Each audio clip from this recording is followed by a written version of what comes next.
गांव के पोस्टमैन रामू काका हर दिन एक बैग में ढेर सारे खत लेकर आते थे। लेकिन पिछले हफ्ते से ये एक अजीब बात हो रही थी। रामू काका हर दिन चाय के ठेले पर बैठकर एक लिफाफा निकालते, उसे ध्यान से देखते और फिर बैग में वापस रख देते। पिंकी एक नन्ही सी लड़की, वो उधर ही पास में खेल रही थी।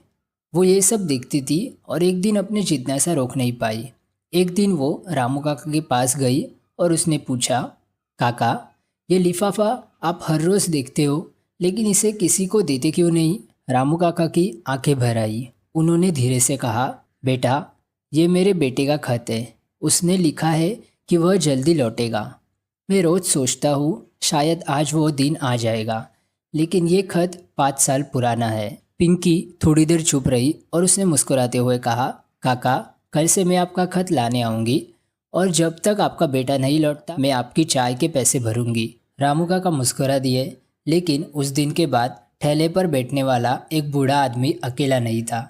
उसकी बात सुनने वाली पिंकी हर रोज उनके साथ होती थी। और फिर एक दिन उनका बेटा सच में लौट आया। उस लिफाफे ने उम्मीद को जिंदा रखा था। गांव के एक छोटे से घर में एक गरीब लड़का राघव रहता था।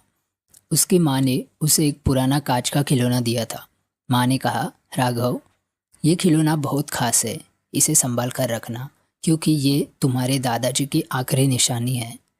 राघव ने उस खिलौने को बड़े ही प्यार से रखा। एक दिन जब गांव में मेला लगा तो राघव ने सोचा, अगर मैं इस खिलौने को इस मेले में बेच दूं तो हमारे घर के लिए खाना आ सकता है। वो खिलौना लेकर मेले में गया। लोगों ने खिलौना देखा, लेकिन किसी ने भी उसकी कीमत नहीं समझी। तभी एक बूढ़े आदमी ने आकर पूछा, बेटा, ये खिलौना क्यों बेचना चाहते हो? राघव ने सारी बात बता दी। बूढ़े आदमी ने खिलौने को ध्यान से देखा और कहा, बेटा, इसे संभाल कर रखो। ये सिर्फ कांच का खिलौना नहीं, पर तुम्हारे परिवार का अनमोल रत्न है। इसे मत बेचो। राघव को अपनी गलती का एहसास हुआ। वो खिलौना वापस लेकर घर आया और माँ से कहा, माँ, अब मैं इस खिलौने की कीमत समझ गया हूँ। इसे मैं कभी नहीं बेचूंगा। उस दिन से राघव ने रिश्तों और उसके इम्पोर्टेंस को समझा। ये कहानी हमें ये सिखाती है कि हर चीज़ की कीमत पैसे से नहीं आंकी जा सकती। छोटे से गांव में रहने वाला अर्जुन हमेशा दूसरों की गलतियां ढूंढने में माहिर था। उसे लगता था कि सिर्फ वही सही है, बाकी सब गलत है।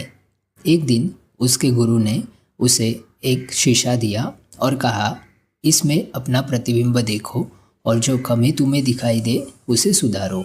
अर्जुन ने शीशे में देखा और बोला, गुरुजी, इसमें तो मैं परफेक्ट लग रहा हूँ, कोई भी कमी नहीं दिखाई दे रही है। गुरुजी ने मुस्कुराते हुए कहा, तुम्हारा चेहरा तो साफ है, पर यह शीशा तुम्हारे अंदर झांकने के लिए है। तुम्हारी सोच और स्वभाव में भी कमियां हो सकती है। दूसरों पर उंगली उठाने से पहले खुद को सुधारो। अर्जुन को एहसास हुआ कि दूसरों की गलतियों पर ध्यान देने के बजाय अपनी गलतियों को सुधारने पर ध्यान केंद्रित करें। उस दिन से अर्जुन ने दूसरों को समझने और खुद को बेहतर बनाने की ठानी।